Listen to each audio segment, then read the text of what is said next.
ওরে কি হইল রে? আয় আয় আয়, এবার তো অক্কলে মরতে হইবে। ওই আবুদা ভাইয়াটার জন্য অক্কলে প্রাণ দিতে হইব গো। বৌরানী, হ্যাঁ তো দরজা ভাঙ্গা ফেলবে মনে হইতেছে।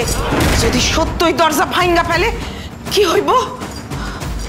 সবাই চিকের আড়ালে যাও,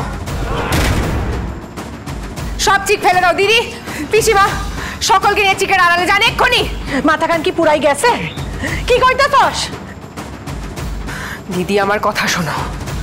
বাবা ঠাকুর আমায় অস্ত্র শিক্ষায় পারদর্শী করেছেন। আমি একা লড়বো ফৌজদারের সঙ্গে।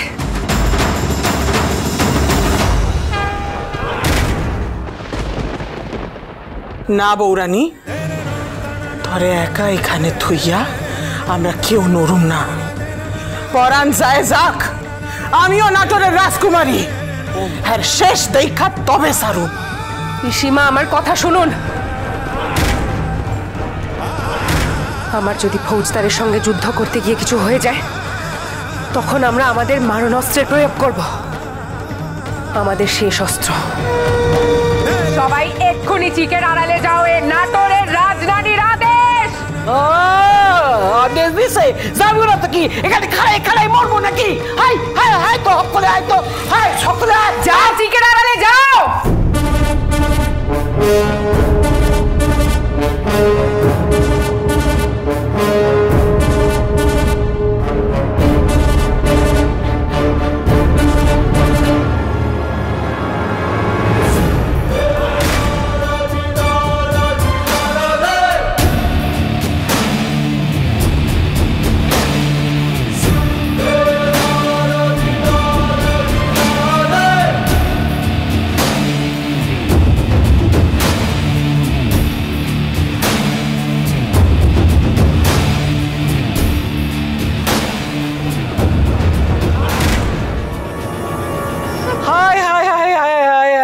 এইবার কি হইব? এইভাবে কেউ ফৌজদারদের খেপায়?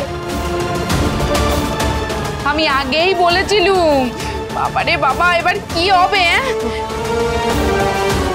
এই পুরুষ মানুষের রক্তটা রাগ, তার সাথে এই মেয়ে কখনো পারে? কিচ্ছু করতে পারবে না এই মেয়ে, এই ফৌজদারের সামনে কিচ্ছু করতে পারবে না।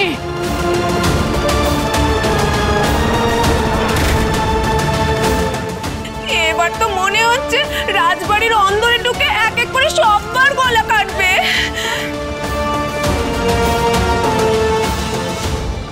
গিরেও পেলেছে এতক্ষণে, আমরা যে কিরকির দরজা দিয়ে ওপো করে দৌড় দেব, সেইটাও হবে না। ওটা মা, সবকিছুর নষ্টের গোড়া হচ্ছে এই মেয়েটা। আমি প্রথম থেকেই কইছি, এই আবুদা মাইয়াটা জবে থেকে এই বাড়িতে আইছে, একেবারে আমাদের সব বিনাশ করবার জন্য আইছে। এবার বোঝো ঠেলা।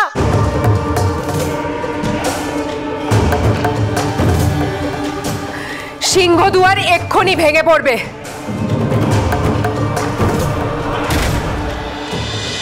রাজ রাজেশ্বরী রানী ভবানী, প্রতিদিন রাত 8:30 স্টার জলসায়।